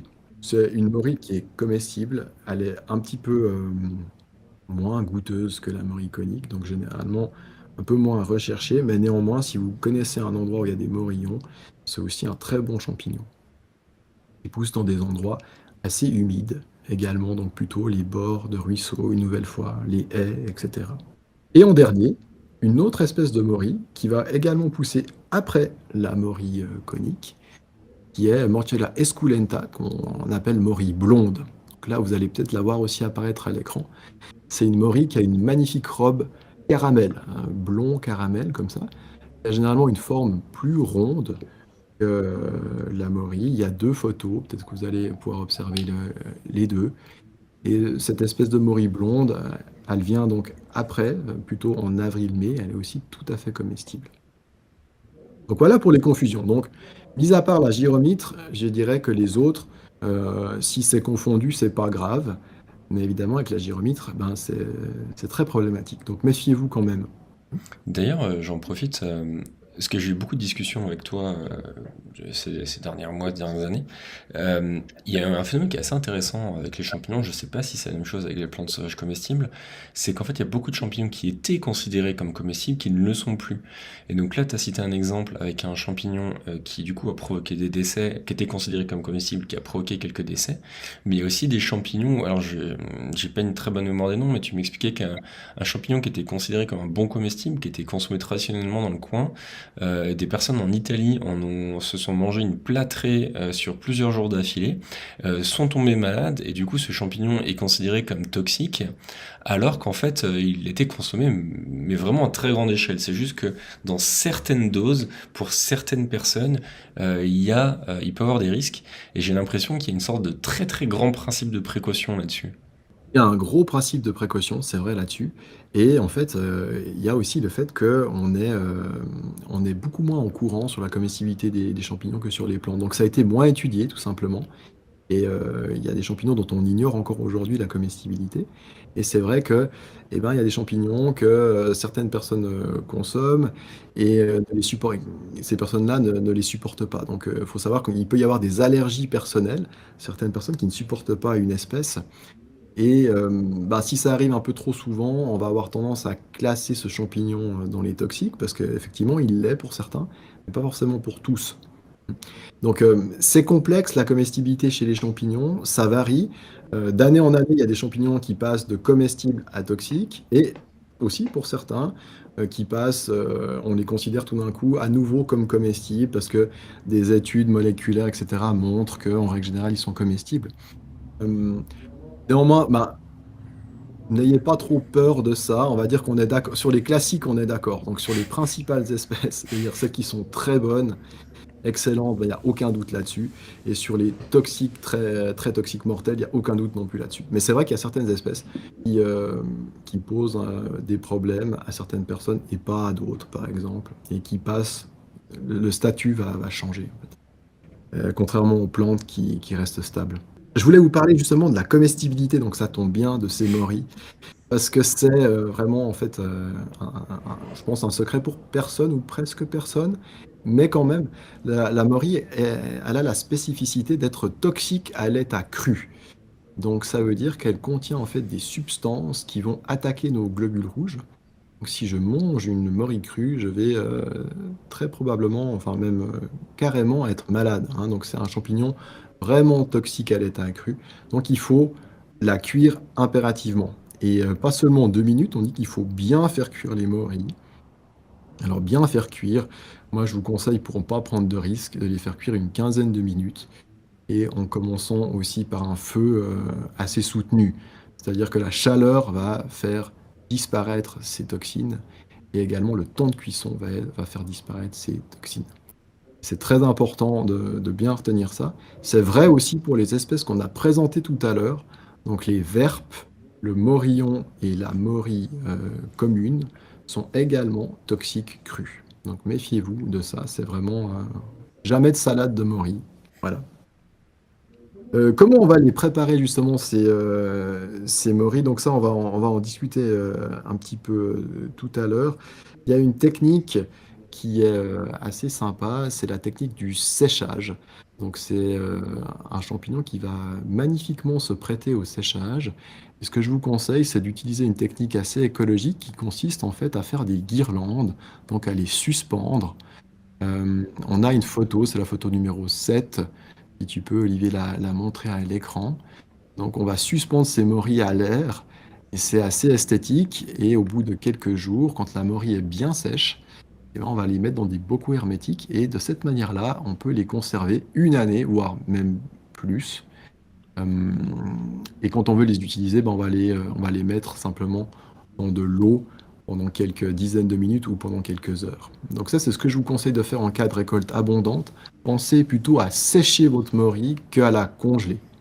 C'est vraiment plus approprié pour ce champignon. Jackie, je t'interromps juste. Jeanne Oui. pose une question très contextuelle avec là où tu en es Mhm. dans ton exposé. Elle demande si les toxines disparaissent quand les morilles sont séchées. On dit effectivement que le séchage fait aussi disparaître les toxines de la morille. Néanmoins, je ne m'amuserais pas à sécher des morilles, à les faire tremper et à les manger après sans cuisson. Donc je préconise quand même un séchage plus une cuisson, par précaution. Mais on dit que le séchage élimine aussi les toxines de la morille, effectivement. Ok. Bonne question. J'en étais aux vertus médicinales. Donc on en a parlé un petit peu tout à l'heure. Certains champignons sont considérés comme médicinaux. Et les champignons médicinaux, c'est surtout une affaire d'asiatiques, c'est-à-dire que c'est les Chinois, les Japonais et les Coréens notamment qui ont fait la majorité des études, et puis c'est eux qui les utilisent dans leur pharmacopée depuis très très longtemps. Nous, on est un petit peu à la traîne en Europe, il y a assez peu d'études qui sont faites, et la morille conique, il y a certaines études qui ont été faites sur la morille, mais il n'y en a pas assez pour vraiment en faire un champignon médicinal au sommet de la liste. Je peux quand même vous partager certaines informations importantes sur sa composition. Donc, en règle générale, c'est un champignon qui est très protéiné. Donc, on parle sur certaines espèces de morilles de 25 grammes de protéines pour 100 grammes secs. Donc, c'est quand même très élevé. C'est un champignon qui va contenir aussi pas mal d'oligo-éléments, du zinc, du cuivre, du fer aussi, euh, et des vitamines B, C et D en quantité non négligeable. Après, je vous garantis pas que les vitamines après la cuisson restent, mais les oligo-éléments, plus certainement. Donc au niveau nutritif, c'est un champignon intéressant. Et alors, on lui prête des vertus immunostimulantes, donc en faveur du système immunitaire, et aussi hépatoprotectrices, protégerait le foie. Mais ça, c'est sur l'état des études qui sont faites actuellement. Et comme je vous dis, souvent, il manque des études en fait à grande échelle. Mais c'est un champignon intéressant. Il peut être donc toxique à l'état cru, mais qui peut aussi s'avérer médicinal s'il est utilisé de manière adéquate. Il n'est pas vendu comme médicament, donc la manière de l'utiliser, c'est de le manger. Voilà, et tant qu'on est là, bah, on en a parlé un petit peu tout à l'heure, Rémi a évoqué ça. Je dois quand même vous avertir que tous les champignons, même les excellents comestibles, peuvent poser des problèmes s'ils sont mangés en très grande quantité. Pourquoi? Parce qu'ils contiennent des substances qui sont souvent très indigestes. Donc on déconseille formellement de consommer des kilos de champignons et on déconseille aussi d'en manger plusieurs jours d'affilée. Pour vous donner un ordre d'idée, on parle maintenant de 200 grammes de champignons par semaine. Donc c'est vraiment très peu. Après, je pense qu'on peut supporter des doses plus élevées, mais il faut voir ce que vous supportez. Et sincèrement, si vous vous gavez de morilles, vous pouvez même avoir un syndrome, ça s'appelle le syndrome neurologique des morilles. C'est assez rare, mais admettons que vous mangiez plusieurs centaines de grammes de morilles par jour, plusieurs jours de suite, eh bien, vous pourriez avoir des syndromes qui sont presque en fait une petite intoxication, hein. Donc méfiez-vous quand même des quantités ingérées. C'est important. Et on termine par une petite note cuisine et culture. Donc sachez que en fait, la morille, depuis quelques années, c'est assez récent, se cultive. C'est les Chinois qui ont percé le secret de sa culture. Et on la trouve également en France. Donc maintenant, il y a des cultivateurs de morilles en France. Il y a une entreprise qui s'appelle France Morille. Je ne fais pas forcément de la pub pour eux, mais si vous êtes intéressé, vous pouvez aller voir sur leur site. Ils peuvent vous fournir du matériel pour cultiver la morille, bien sûr, avec aussi des clauses de secret à respecter. Mais sachez que on trouve maintenant des morilles sur le marché qui sont des morilles de culture et que c'est plutôt une bonne nouvelle pour toutes les espèces sauvages parce que j'espère que ça va limiter un petit peu la pression de récolte, hein, parce que la pression de récolte est quand même élevée sur ces champignons sauvages. Donc espérons que ça permette de les préserver un petit peu. Et en gastronomie, ben, vous allez trouver plein de recettes sur Internet, des livres qui vont vous parler de comment apprêter la morille. Moi, je trouve que c'est vraiment un champignon qui se marie merveilleusement bien avec de la crème, avec des viandes blanches, des poulets, etc. Mais aussi simplement des risottos. Il faut vraiment vous faire plaisir, mais ça, disons, c'est une partie qui fait pas vraiment partie du sujet de ce soir. Je vous laisserai regarder ça plus tard. Est-ce qu'on a des questions, Rémi, encore sur la Alors, morille on ou... a quelques-unes, pas forcément sur la morille, mais c'est Ouais. l'occasion. Donc là, on va repartir sur la plantation de nouveaux champignons, donc c'est l'occasion de les poser. Petite Ok. anecdote personnelle, on en parlait justement avant le live sur le prochain champignon. Euh, Ouais. Tricolome, hein, c'est tricolome. J'ai Colombe de la Tricolone de la Saint-Georges. Saint-Georges. Voilà, j'ai un nom, un doute là-dessus. Il y a 2 ans, j'en ai trouvé en très très grosse quantité, mais vraiment dans mon poulailler, de manière assez improbable. Après avoir fait des balades sans rien trouver, dans mon poulailler un matin. Et il y en avait plusieurs kilos, donc j'en ai mangé ouais, environ 200 grammes le vendredi, le samedi et le dimanche. Et la nuit de dimanche à lundi, j'avais mal au ventre. Alors j'étais pas en train de vomir partout, mais j'avais vraiment mal au ventre et j'ai eu du mal à dormir à cause d'un mal de ventre. Et c'est vraiment la preuve qu'un champignon qui est totalement comestible, en trop forte dose quand on n'est pas habitué, ça peut être problématique. Allez-y doucement sur vos premières récoltes. Et si jamais vous avez un petit mal de ventre avec un champignon, ne stressez pas trop non plus. C'est pas forcément qu'il est toxique, c'est juste que bah, forcément le corps est pas forcément habitué à ces champignons-là. Nouvelle question de Dominique qui demande comment récupérer du mycélium pour cultiver des champignons autres que des pleurotes. Alors, comment récupérer du mycélium? C'est vrai que ça, moi, c'est un aspect où je suis pas très professionnel dans le sens où je fais pas de culture de champignons. Euh, la manière la plus simple de se procurer du mycélium, c'est bien sûr de l'acheter. Il y a des sites très sérieux pour ça où il y a plusieurs espèces qui sont à disposition. Et après, dans la nature, ben, vous pouvez récupérer des spores. Donc, soit en faisant ce qu'on appelle une sporée, c'est-à-dire en coupant le chapeau, et puis vous déposez le chapeau, par exemple, sur de l'alu ou sur du papier, et vous allez voir, le lendemain, il va avoir en fait déposé ses spores. Puis après, ces spores, ben, il y a tout un processus pour les faire fructifier et que ça devienne un mycélium. Donc ça, c'est une possibilité. Je sais aussi qu'il y a des gens qui plongent les champignons dans l'eau, et puis, donc, l'eau va recueillir un certain nombre aussi de spores. Ils vont utiliser cette eau ensuite pour arroser des substrats et essayer de faire pousser des champignons. Ça, c'est vraiment un domaine assez spécialisé dans lequel il y a des très bons livres qui existent, aussi des bonnes vidéos sur Internet qui vont vous montrer comment on cultive des champignons. Mais je ne peux pas t'en dire tellement plus. C'est un domaine assez complexe également. Si tu veux pas t'embêter, il y a toujours la possibilité d'acheter du mycélium.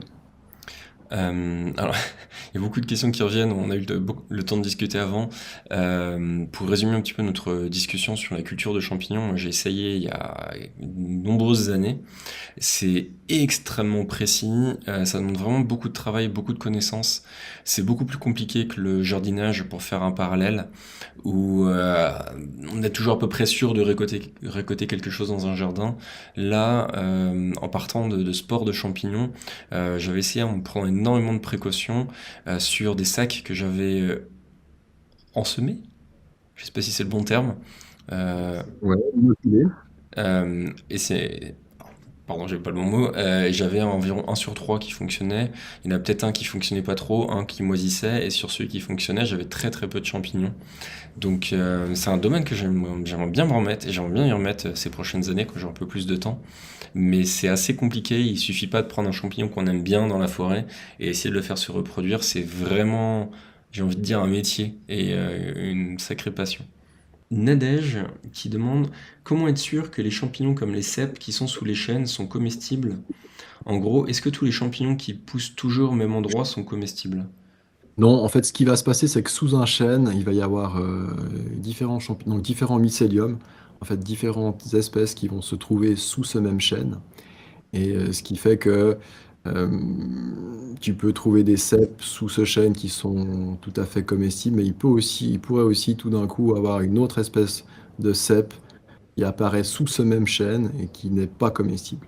Donc une nouvelle fois, malheureusement, là, on est de nouveau dans ce domaine où on est obligé d'apprendre à les connaître ou de les faire contrôler. Mais c'est pas parce que ça pousse au même endroit que c'est forcément systématiquement la même espèce. D'accord. Z Paco qui dit veste de loup géante, grosse comme un ballon de handball, excellent en omelette. Alors moi j'ai jamais eu la chance d'en trouver. Tu en as déjà mangé, Joachim? Oui, oui, alors c'est vrai que les vestes de loup, la veste de loup géante, quand on en trouve une, c'est généralement pour toute la famille. Un champignon extrêmement massif. Après, je dois avouer que voilà, je fais peut-être un peu la fine bouche, mais c'est pas mon champignon favori au niveau culinaire. Moi, je la fais en tranches, je fais un peu pané comme des escalopes de champignons. C'est bon, mais voilà, c'est surtout abondant quand on la trouve et très lourd, donc utile à ce niveau-là. Je te laisse passer au deuxième champignon de ce soir. Et après ça, on va répondre aux questions qui ont été posées en avant. Donc il y a 3 questions. Et tu as quand même déjà partiellement répondu depuis le début. Bah écoute, je te laisse passer au tricolome de la Saint-Georges.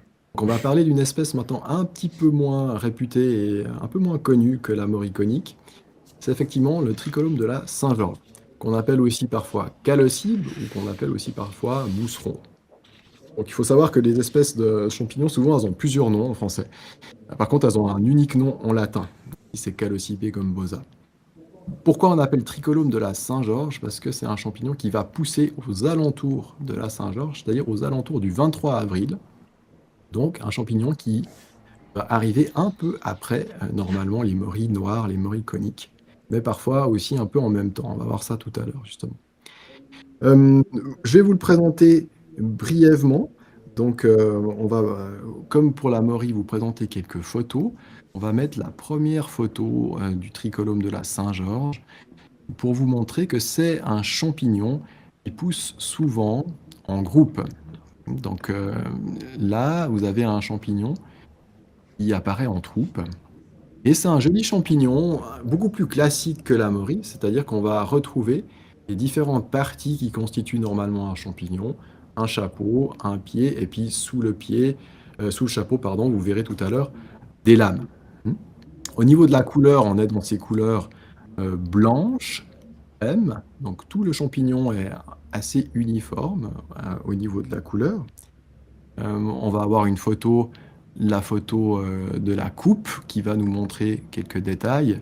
Donc vous voyez là sur la photo numéro 2, une coupe de ce champignon qui vous montre qu'on a de nouveau affaire à une espèce classique, j'ai envie de dire.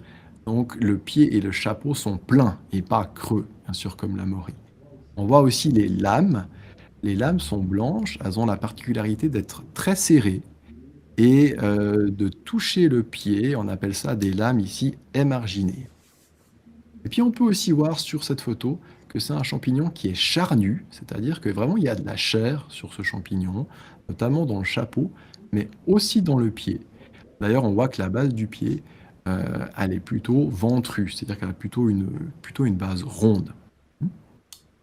Donc, voilà ce qu'on peut dire au niveau descriptif pour ce calocibe. Il y a aussi l'odeur qui va énormément nous aider ici pour reconnaître ce champignon. On a vraiment affaire à une odeur de farine prononcée, ou certains la comparent aussi à une odeur de concombre. Donc on parlait tout à l'heure de ces odeurs. Il y a plusieurs solutions possibles, mais vous verrez une fois si vous en avez un sous le nez, ça sent quand même passablement la farine, voire le concombre. Voilà. La saveur douce. Donc si vous goûtez un petit bout de ce champignon, il est tout à fait doux. On peut peut-être mettre la troisième photo de ce champignon pour vous montrer qu'il pousse donc à la même période que certains autres comestibles, comme ici, un morillon. Donc ça peut arriver que les trichomes de la Saint-Georges poussent un peu dans les mêmes endroits que les morillons ou les morilles. Donc ça me fait un parallèle pour vous donner quelques informations sur son habitat. Donc où c'est que pousse ce tricolome de la Saint-Georges? Il aime beaucoup les haies, donc les haies, les lisières, de nouveau les bords de cours d'eau, les bords de chemin également. Donc on a de nouveau affaire à un champignon assez lumineux, même si il se nourrit pas de lumière. Et il aime bien les sols riches, donc plutôt des sols profonds, assez humifères, donc des sols plutôt noirs. Et il y a toute une série d'arbres aussi qu'il va affectionner. On peut citer le frêne, les ormes, les noisetiers, ou encore l'aubépine et les pruneliers. Donc il peut être dans ces haies aussi d'arbustes épineux. Et quand on le trouve, en général, comme on l'a vu sur les photos, il peut pousser en grandes plaques. Il peut même former des rondes sorcières parfois assez étonnants, assez importants, comme tu l'avais dit, Rémi. Il pousse vraiment en troupe. Donc c'est un champignon, encore une fois, quand on en a trouvé un, eh bien, il faut bien faire attention parce qu'il arrive souvent qu'il y en ait plein d'autres à côté. Et parfois dans des quantités assez importantes. Il est aussi assez fidèle aux stations qu'il habite, donc ça veut dire que si vous en trouvez un une année, normalement les années suivantes, il pourrait aussi revenir aux mêmes endroits, hein. C'est souvent le cas. Donc là aussi, c'est une véritable espèce précieuse parce qu'en fait, c'est un très bon comestible et puis en plus, c'est une espèce qui est fidèle. Donc là aussi, si vous êtes débutant, encore une fois, il va falloir bien étudier avant de partir à la découverte du calocibe son terrain de prédilection, donc reconnaître les arbres par exemple que j'ai cités. Et puis au niveau de où, on en a parlé, au niveau de la période, ça va plutôt se situer entre mi-avril et on va dire fin juin pour les expositions très très mauvaises, donc les expositions nord. Donc d'avril à juin, on va dire ça comme ça, c'est le moment pour se mettre en chasse du tricolome de la Saint-Georges. Il y a quelques confusions que j'aimerais vous présenter pour ce champignon. Il y en a une première qu'on va vous montrer à l'écran. C'est des photos que j'ai prises sur le site antipoison belge. Vous avez une première photo de l'antholome livide.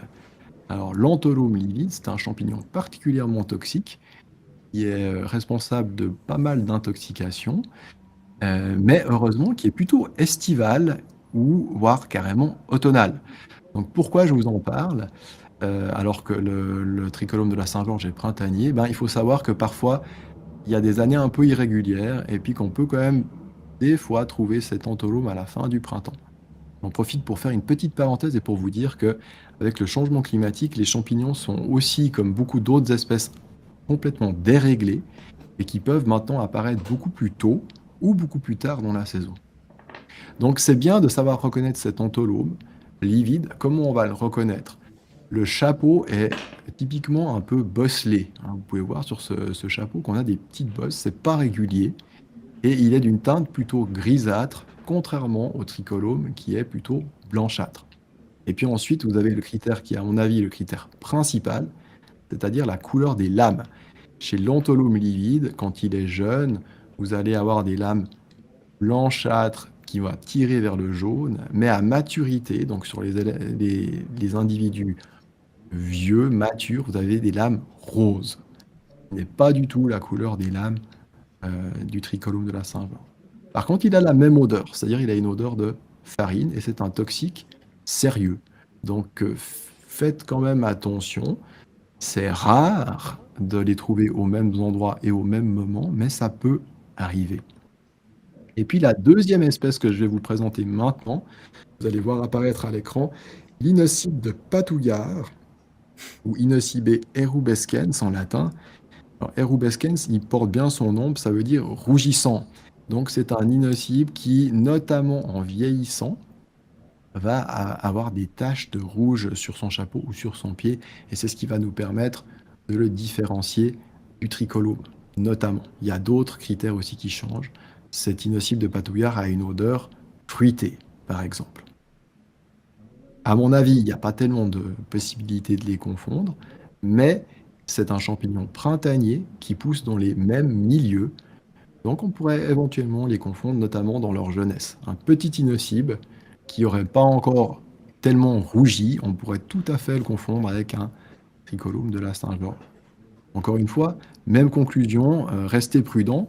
Normalement, il n'y a pas tellement de risque de confusion à cette époque-là de l'année, mais quand même, si vous n'êtes pas sûr, il va falloir obligatoirement aller faire contrôler votre récolte, parce que les deux espèces que je vous ai présentées, elles ne sont pas mortelles, mais par contre, ce sont des toxiques puissants.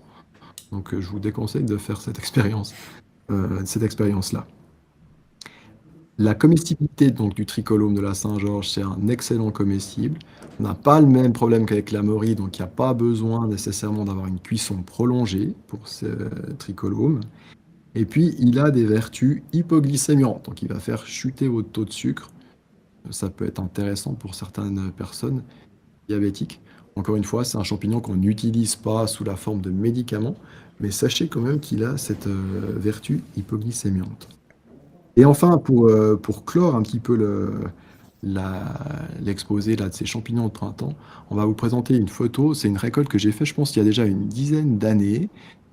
Vous montrer que quand on est chanceux et quand on arrive au bon moment, on peut avoir une période dans l'année où on peut trouver toutes ces espèces que je vous ai présentées ensemble. Donc sur cette photo que vous devriez voir apparaître, vous avez la Maury conique, vous avez les Maury blondes, vous avez des verpes qui sont sur la liste rouge que je n'aurais pas dû ramasser, mais je l'ai ramassé pour l'esprit de la photo. Et puis vous avez un morillon également, et vous avez tout en bas des tricolomes de la Saint-Georges. Donc pendant, j'ai envie de dire, une semaine ou 10 jours, vous pouvez trouver toutes ces espèces à la même période. Ça se situe généralement entre la mi-avril et la mi-mai. Bien sûr, il faut que les conditions climatiques soient propices, c'est-à-dire suffisamment de pluie. Et malheureusement, on en a souvent de moins en moins dans nos régions. Mais sachez que c'est possible donc de les trouver tous en même temps et aussi dans les mêmes milieux. Il faut savoir que toutes ces espèces affectionnent à peu près les mêmes milieux. Je crois que j'ai terminé la présentation des champignons de printemps. Il y en avait bien sûr beaucoup plus, j'en ai choisi deux, les deux meilleurs selon moi. Écoute, merci beaucoup Joachim. J'ai appris plein de trucs. C'est toujours un plaisir. Je trouvais ça super intéressant. Ce serait très cool de refaire ça cet automne avec deux champignons d'automne, peut-être un très connu et puis un beaucoup moins connu. On va passer aux questions-réponses, questions qui ont été posées en avance. Et je vais commencer de manière très élégante par une question que j'ai eue pendant que tu présentais le tricolome de la Saint-Georges. Moi, je l'ai trouvé en cercle de sorcières, comme on appelle. Donc, c'est vraiment un cercle de champignons, et j'ai trouvé ça assez étrange, donc je me suis un peu renseigné, mais j'aimerais bien savoir ce que tu en penses. Parce que l'explication que j'avais vue, c'est qu'il y a un tricolome qui a poussé à un endroit, il a consommé tous ses nutriments, et ensuite ça s'est déroulé sur les bords, ils ont consommé tous leurs nutriments, et ensuite ça s'est encore écarté, et ainsi de suite. Est-ce que tu sais si c'est vrai ou pas? Alors écoute, je ne serais pas sûr à 100%. Moi, l'explication qu'on donne généralement sur ces rondes sorcières, c'est que c'est en fait un mycélium qui va se développer concentriquement, donc en forme de cercle. et il va avoir tendance à s'élargir, donc d'année en année, il peut prendre plus de place, et ce qui explique en fait qu'on a cette forme de cercle, de rond, qui est due en fait à la croissance du mycélium. Tout comme on peut avoir, et c'est souvent assez le cas aussi chez les morilles, on va trouver des champignons qui sont parfois alignés sur une ligne, hein. Et là aussi, en D'accord. fait, il y a un mode de croissance du mycélium tout d'un coup qui a poussé comme ça. Euh, c'est assez étrange. Mais j'ai l'impression que les champignons, c'est vraiment un monde étrange, comme tu dis, et assez incroyable. Alors, Jeanne, qui te remercie pour les deux présentations, qui te dit que c'était fascinant, et Marie-Hélène, qui te dit merci beaucoup. Euh, alors, pour les questions posées en avance, Henri qui te dit, j'habite à Toulon, dans le Var, où est-ce que je vais trouver des champignons? Alors, merci Henri pour votre question. Donc, comme je l'ai dit, moi, je suis un peu mal placé parce que j'ai grandi en Suisse. J'ai été assez récemment dans votre région, mais pas forcément dans le Var, c'était dans le massif de la Sainte-Baume. Et j'y ai trouvé en janvier dernier, donc pas mal de chanterelles d'automne. Donc, je suis persuadé que dans le Var, il y a beaucoup de belles forêts, beaucoup de pinèdes où on trouve des champignons. Par contre, je ne pourrais pas vous indiquer exactement où aller. Moi, ce que je vous conseille de faire, la première chose, c'est de prendre contact avec la Société mycologique de Toulon. J'ai vu qu'il y en avait une. Et eux, ils vont pouvoir vous aider non seulement à savoir où aller, et puis surtout à déterminer vos champignons. Et puis de deux, ce que je ferais, c'est que là, on a parlé de Mori et de Tricolum de la Saint-Georges. C'est deux champignons assez spéciaux où, en fait, il faut trouver des coins. Mais en automne, il faut savoir que les cèpes et les girolles, par exemple, sont des champignons, heureusement, beaucoup plus cosmopolites, j'ai envie de dire. C'est-à-dire qu'ils vont pousser dans pas mal de milieux différents et qu'on n'a pas forcément besoin d'aller dans des coins particuliers, même si c'est vrai qu'il y a des endroits où il y en a plus que d'autres. Moi, ce que je vérifierais surtout chez vous, surtout dans le Var, c'est où il a plu, hein. Et ça, je ne sais pas si sur le site de Météo France, vous avez des indications par rapport à ça, par rapport aux précipitations par localité.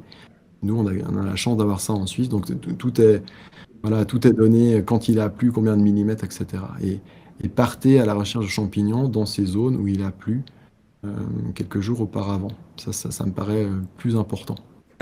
Alors, deuxième question, c'est une question d'Alain. En fait, on y a déjà répondu, donc je l'ai dit, mais t'as pas forcément besoin de développer. Qui dit, il existe des applications sur smartphone pour identifier les plantes et je crois les champignons. J'aimerais savoir ce que Joachim en pense et éventuellement nous en conseiller une ou deux. Donc, pour résumer, comme ça je te laisse souffler un peu.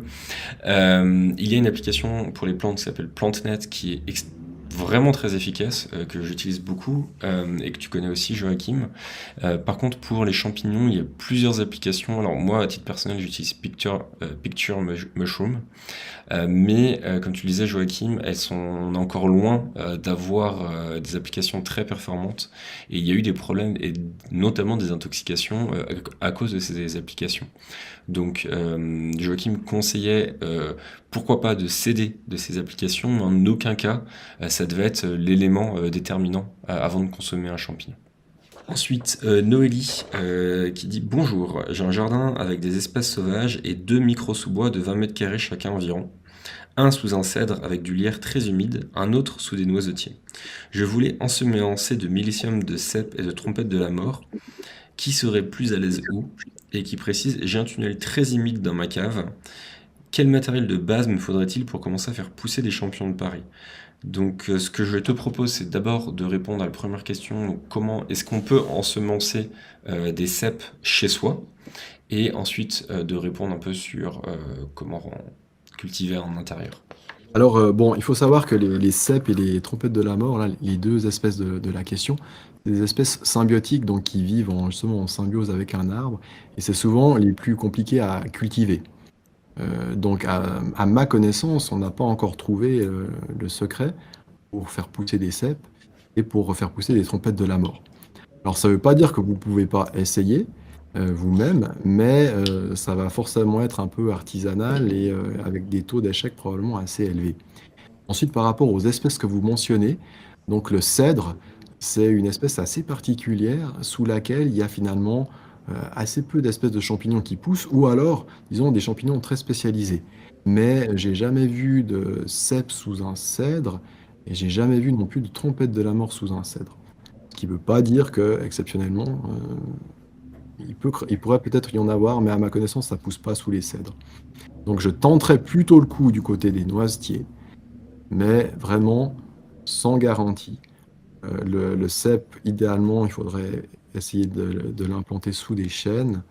Et puis la trompette de la mort, idéalement aussi, soit sous chêne, hêtre ou châtaignier.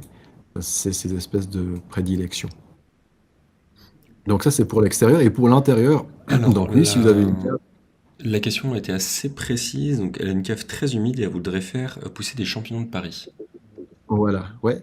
Donc une cave humide, ça me paraît être un bon début. Encore une fois, je suis pas du tout spécialiste de la culture de champignons, mais le substrat qu'on utilise souvent pour la culture de champignons de Paris, c'est du fumier de cheval. Et ce fumier de cheval, en fait, on va le faire composter, donc il n'est pas brut, hein, on va le transformer, le composter. Et puis ça va être votre substrat de base.